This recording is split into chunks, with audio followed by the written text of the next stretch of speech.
Hi friends, this is Suman Dash Bhattamishra, Assistant Professor of Law at National Law University, Odisha, Cuttack. And today I am going to discuss with you one of your modules in the course for Advanced Jurisprudence, which has been titled Natural Law in the Medieval Era.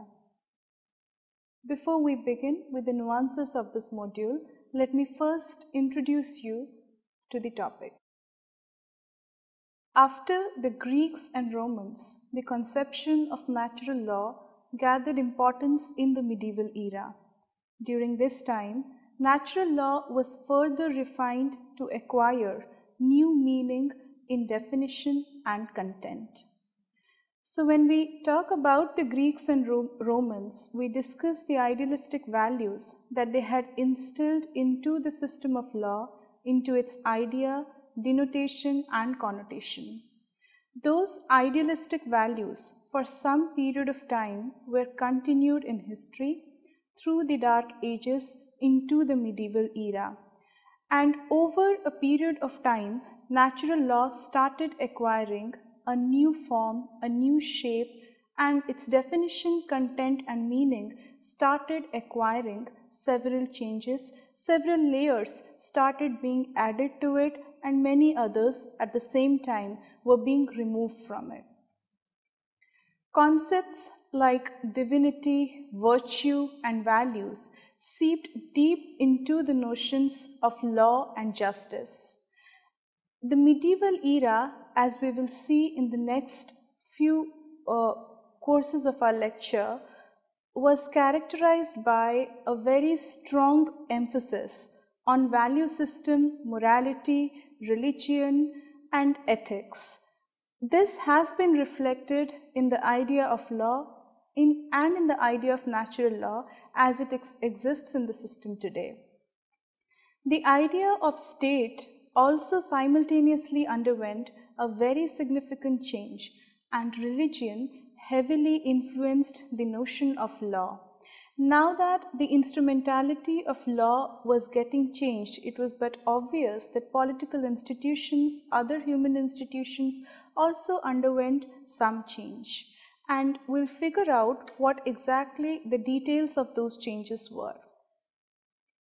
Apart from that, a clear-cut demarcation was made between laws that were temporal and those that were eternal. Actually, this in the medieval era laid the foundation of natural law. This difference between the temporal and the eternal was the justification for the existence of natural law. The idea of natural law was linked with ultimate completion, perfection, and godliness. So as I said earlier as well, the idea of natural law, or law for that matter, in the medieval era was linked with the Almighty, was linked with religion, was considered to be sacrosanct and sacramental in nature. And this is where the idea of natural law also got linked up with the ultimate idea of completion or perfection. As we proceed into the details of each of the things that I mentioned to you, I think it would be beneficial for us to look at the objectives of this course. The first objective of this course is to acquaint students with the teachings of primal medieval philosophers. Apart from that, the module also intends to familiarize students with the developments in the concept of natural law during the medieval phase. The third and most important objective of this module is to inculcate an understanding of the famous debates that happened between and among different philosophers in the medieval era. To have any kind of discussion about the medieval era, it is but important for us, and in fact something that we cannot ignore about the medieval era is the introduction to the medieval era, which was the prelude to the medieval era as well. And when I talk about the prelude to the medieval era, there is nothing but the Dark Ages which come into the picture. So between the philosophy with which the Greeks and Romans had put forth before us and before the dawn of medieval era, we had the Dark Ages in between, where the traditional values of philosophers like Plato and Aristotle and other classical Greek and Roman philosophers were carried forward for some period of time by certain other philosophers, and from them or from their ideas we then have medieval philosophy coming exactly into the picture. So the most important philosophers who built the bridge between the Greek and Roman era, between the classical era and the medieval era, were in the Dark Ages were philosophers like Saint Augustine, Saint Ambrose and Saint Gregory. They were also the forerunners of the Dark Ages. They continued the tradition established by philosophers of the repute of Plato and Aristotle, and their significant contribution was in that they started adding new layers of philosophy to existing ideas of natural law. Now, the Dark Ages has been characterized by certain significant features. A. There was emphasis on scriptures. B. The idea of sin was very much integral to the concept of law. C. The emphasis was a lot on moral precepts which were contained in scriptures. And D. Emphasis therefore was also on the church as the most important human institution. Now, to begin with, the emphasis on scriptures also led to the emphasis on moral precepts contained in them, and this in turn led us to the idea of sin, purity, etc. And when we look at it from a holistic aspect, control of scriptures, the concept of sin, the concept of moral precepts was laid in the hands of the church. So primacy was given to the church because all other human institutions were supposed to be never capable of being good, and therefore they had to be controlled. To begin with, let us take a look at the most significant philosopher who came across, who was Saint Augustine. Now, in the Dark Ages, Saint Augustine was one of those philosophers who carried forward the concept of natural law, and his philosophy began with a comment on the existing human institutions, their necessity or their relevance to human society. So Augustine remarked that human institutions become necessary only when men fail to adhere to Christian values. So in other words, Augustine was a firm believer in the fact that human institutions are nothing but a necessary evil. He also believed in the idea that there was once a golden age of mankind where there was absolute purity, complete lack of vices like inequality, institutions like slavery didn't exist during that period of time, and institutions did not exist. Human institutions like the state, the government, etc. were never really necessary in the golden age of mankind because of the simple reason that they were not relevant. Human beings themselves were so pure, so perfect and complete that they never really needed the control of a human institution. So Augustine's emphasis, as we can see, was on the fact that morality and human values, as long as they are existing or are present in a system, you do not require institutions to control human beings. According to Augustine, during the Golden Age, not even the idea of death existed. The bondage of death is considered to be one of the most important bondages which no philosopher till date has denied as being existing. But Augustine's idea, like that of a utopia, was that in the golden age of mankind, we didn't have the concept of death existing. Augustine continued his philosophy by stating that in the golden era, commonality of possession was enjoyed, by which he inferred that there was no question of disputes arising in relation to material aspects of life, because people had the liberty to possess everything in common terms. Augustine also pointed out, like some of the other Greek and Roman philosophers, that human beings at that point of time, and therefore society as a whole, was under the constant guidance of reason. Now, in one of our previous lectures, we have already discussed that Plato, and more importantly Aristotle, was of the idea that man is a rational animal, and that it is rationality which distinguishes human beings from other animals.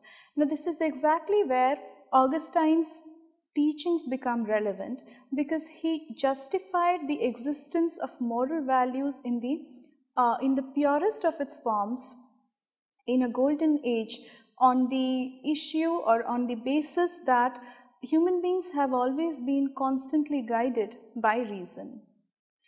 Apart from that, Augustine justified the existence of a state, but the reason behind his justification of statehood was something phenomenal. He stated that religion was required to guide human institutions, and therefore primacy ought to be given to the state. Primacy ought to be given to the church in this matter. Now, the state therefore necessarily had to exist as an instrumentality, because it was necessary for the protection of the church, for the execution of the commands of the church, and for the preservation of general order in society, that the church must establish its control. So, he justified the existence of statehood on the basis of three primary interests that had to be protected, which was, number one, protection of the church; secondly, execution of the commands of the church; and thirdly, preservation of order in society. Apart from that, St. Augustine also distinguished between lex aeterna and lex tempora. According to Augustine, lex aeterna stood for eternal law, and lex tempora stood for law that was temporal in nature. So, eternal law, according to Augustine, was a perfect piece of law, or a perfect body of laws, whereas on the other hand, lex tempora, or the temporal law, was an imperfect body of laws. Now, eternal and temporal laws differed from each other in the sense that eternal laws were non-negotiable in nature, were universal in nature, were far more superior than temporal laws, which were created or which had a modal source. After Augustine, somebody who followed the footsteps of St. Augustine was Isidore of Seville. Now, he was influenced by Augustine to a tremendous extent and had faith in the primacy of the church, believed that the church exists for the good of mankind, and that the state should also exist for protection of the church, and through it, protection of order in human society. Apart from that, Isidore of Seville also contributed by stating that natural law springs from human nature and not from any agreement between human beings. So again, we find here a reiteration of the principles of, or the philosophical content of natural law, as has been exposed to us by many scholars who stated that natural law has a source which is beyond a mortal source. After the Dark Ages, we then had the dawn of medieval era. The rise of the medieval era has been a very significant chapter in the growth and development of natural law. And certain fundamental precepts or principles that we need to note about medieval era are as follows. First, the idea of natural law in medieval era, or philosophical content of natural law in the medieval era, started assuming importance and significance in terms of growth and development only in the 12th to 14th centuries. And the maximum momentum was in this era was gained in the domain of natural law in the teachings of Saint Thomas Aquinas. He remains the primal philosopher of this era, and his teachings are extremely significant for us to understand anything about the concept of natural law in the medieval era. Now, a very important feature about the medieval era and natural law in the medieval era was that there was an attempt to break law from chains of orthodoxy. Now, just before this, when we discussed about the Dark Ages, one thing that we came to notice was that the church was considered to be a supreme body, an unquestionable entity, and the Puritan society prevailed, where emphasis was on purity and completion, perfection, absolute idealism. However, the medieval era is an era where we try to strike a balance, where we try to get in touch with reality, which is where an attempt has been made to break law from chains of orthodoxy by medieval philosophers. The other important feature of the medieval era is that human institutions are not considered anymore to be products of sin.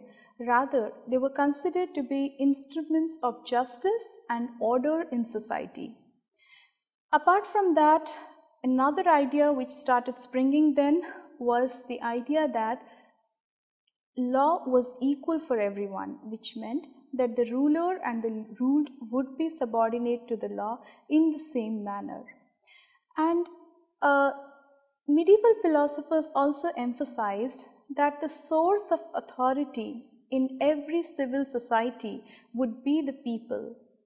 And they also approved of notions which were not earlier approved. So for instance, in the Dark Ages and when the church prevailed over the concepts of a statehood, the notions of philosophy of law and natural justice, natural law, they would state that private property was something which has to be looked down upon, because a few moments back when we discussed about Saint Augustine, Augustine remarked that in the golden age of mankind, there was emphasis on commonality of possession, which means the idea of private property was not something which people or medieval philosophers were acceptable to.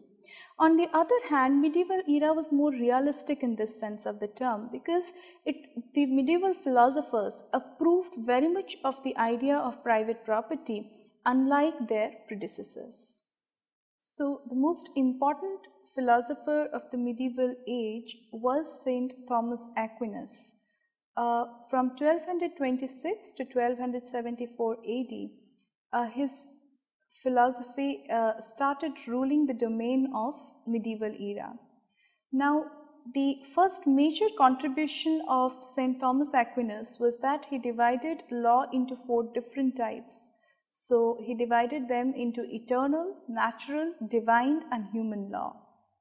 So according to him, the 4 different laws that we were talking about are lex eterna, lex natura, lex divini and lex humana. So eternal law, according to Saint Thomas Aquinas, was a form of law which was perfect. It was known only to God. And according to Aquinas, natural law was when man interacted through reason with the cosmic law. He got acquainted with certain portions of the cosmic law, and that is what was understood as natural law. Divine law, according to Aquinas, supplements natural law and is revealed through scriptures, which are considered to contain the gospel of God. Human law, according to Aquinas, was created by a human being for common good. So, Aquinas also established a chain of linkage between the 4 types of laws that he discovered, or divided law into the 4. When he divided law into the 4 categories that he did, he started establishing a chain in all the 4 concepts. So, for instance, he would say that eternal law was flawless. When we say it was a perfect piece of law, what Aquinas meant by it was that it was a flawless piece of law, and that it was universally applicable, that it was the cosmic law which was not capable of having mistakes in it. Now, natural law, according to him, was a portion of eternal law. But how exactly did we get to know the eternal law? Because human beings are not completely capable of knowing the entire portion of perfect law. But when man interacts through his rational capacities, when he tries to know the cosmos, when he tries to decipher the perfect law, he gets to learn certain aspects of the eternal law. Those aspects of the eternal law which man gets access to through the instrument of rationality, according to him, formed natural law. So natural law also had elements of perfection in it, but were not, but was not entirely perfect. It was beneath the idea of eternal law, but was certainly superior to all other forms of law. Divine law, on the other hand, was something which Aquinas considered to be supplementary to the concept of natural law.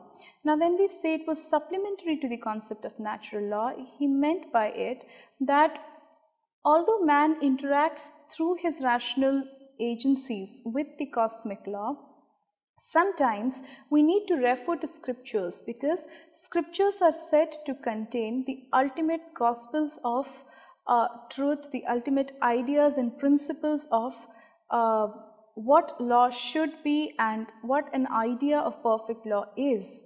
So this is exactly where the divine law comes into the picture. So the do's and don'ts mentioned in the scriptures, they would all qualify as divine law.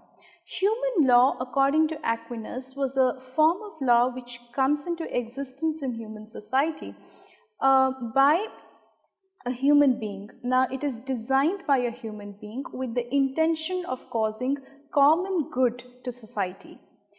Apart from that, Aquinas divided the notion of justice into two primary parts. So, he divided it into distributive justice and commutative or corrective justice. Distributive justice, according to Aquinas, was a form of justice where every individual gets a share of rights dependent on his status. So, rights, liabilities, duties, functions, privileges would all be associated with the status of an individual, and his entitlements would be totally justified by the status that an individual has in society. On the other hand, commutative justice was otherwise known as corrective justice. According to this notion of justice, Aquinas meant to say that whenever there is a case of unjust enrichment, or whenever there is a person who has been a victim of some wrong, the state needs to take action for restoring justice to the individual, or by causing some sort of loss to the person who has the unjust enrichment. So the wronged individual is restored with justice by certain forms of negative actions which are taken against the wrongdoer. So this is the idea of commutative justice or corrective justice or restorative justice according to Aquinas. From 1290 to 1349 AD, we had John Duns Scotus, another important medieval philosopher in the picture. Scotus was a Scotch Franciscan monk, and he is credited with generating the idea that will dominates reason and not vice versa. This is exactly the converse of what Aquinas taught, because in Aquinas' teachings what we can notice is the dominance of reason. He believes in the rationality of mankind and that every good or bad comes from or has its origin in the rationality of man. On the other hand, according to Scotus, it is the will of a human being which controls every action and also dominates the reason of human beings. According to Scotus, power and justice coincide only in God, as there is no law above God and therefore his will is absolute. So he believed that the coincidence of or the confluence of power and justice is possible only in the perfect entity and not in imperfect entities. And he also said that there is only one principle of natural law, which is to love God. We then have in the picture a third medieval philosopher who was equally important, and he was present from 1240 to 1349 AD. He was the William of Occam. William of Occam has been credited for his teachings on natural reason and natural law. So he said, universal rules of conduct are dictated by natural reason. Rules may be deduced from general principles of the laws of nature, which are not fundamental in character and are liable to modification by authority. Apart from that, natural law cannot be discovered by human beings. Now, a very important segment in the entire lecture that we discussed throughout is the very famous debate between nominalists and realists. In the medieval era, we had two primary segments of schools of thought which came into the picture. The first segment was the segment of nominalists, and the second segment was the segment of realists. Now, the concept of realist philosophy, or the content of realist philosophy rather, was based on the notion that a parallel world exists, a world which is parallel to the world that we live in, to the real world that we live in exists, and human beings, being rational creatures, are able to have mental representations of that parallel world. In the parallel world, things are far more perfect than what they are in the real world, but at the same time, the other world is reflective of the world that we live in, or the real world. Being reflective of the real world, it also has certain principles, philosophies, or certain things to contribute to the emergence of philosophy in the real world, which means that realists believed that individuals are capable of learning certain things by having mental representations of the real world, and the only way to communicate with this other parallel world is through the instrumentality of rationalism or reason. Now, these realists laid down that when we have mental representations, we get to learn certain things from the parallel world, and accordingly we formulate principles, we emulate certain principles based on what we learn from the real world, or based on what we learn from the parallel world. These mental representations can be actually applied in real life, and they would contribute to the philosophy of natural law. So apart from that, we had the nominalists in picture. These nominalists believed that universal principles do not exist. Even if they do, they are mere nomina, or they are there for namesake only, because according to them, the real world is only what we can perceive through our senses. So while the nominalists believed that universal principles are existent only for nominal purposes, realists believed that universal principles are gifted to us and are comprehended by us from the parallel world that exists, and these mental representations like virtues of love, affection, equality, virtues of doing good to others or correcting the wrong done to another are something that we get to learn through our mental representations by the modality of reason, or the instrumentality of reason. The nominalists and realists never really agreed with each other, and this led to a lot of debates which came up in the medieval era. However, it is the content of these debates that has contributed significantly to the content of natural law. Now, at this point, I think it would be pertinent for us to conclude, and by doing that, we would summarize the points that we just went through in this lecture. In the Dark Ages preceding the medieval era, natural law was linked with the idea of divinity and was said to be captured in the scriptures, which therefore could not be violated. The Church dominated the areas of law and justice, and also guided the course of politics in the Dark Ages. Saint Augustine evolved the concept of original sin and stated that all human institutions are the product of sin. Augustine also justified the existence of the state on the ground that it was an instrument to defend the church. After the Dark Ages, the medieval era dawned with the teachings of Saint Thomas Aquinas. He laid the foundation of his teachings by delinking the idea of political institutions from the concept of sin. Aquinas linked law with rationality, distinguished between 4 types of laws, and stated that natural law is a part of eternal law. Duns Scotus and William of Occam stated that will dominates reason and not vice versa. The Realists and Nominalists argued about the truth of universal principles. While the Realists considered universals to be real, the Nominalists considered them to be of nominal value only. With this, I would like to end the lecture. Thank you.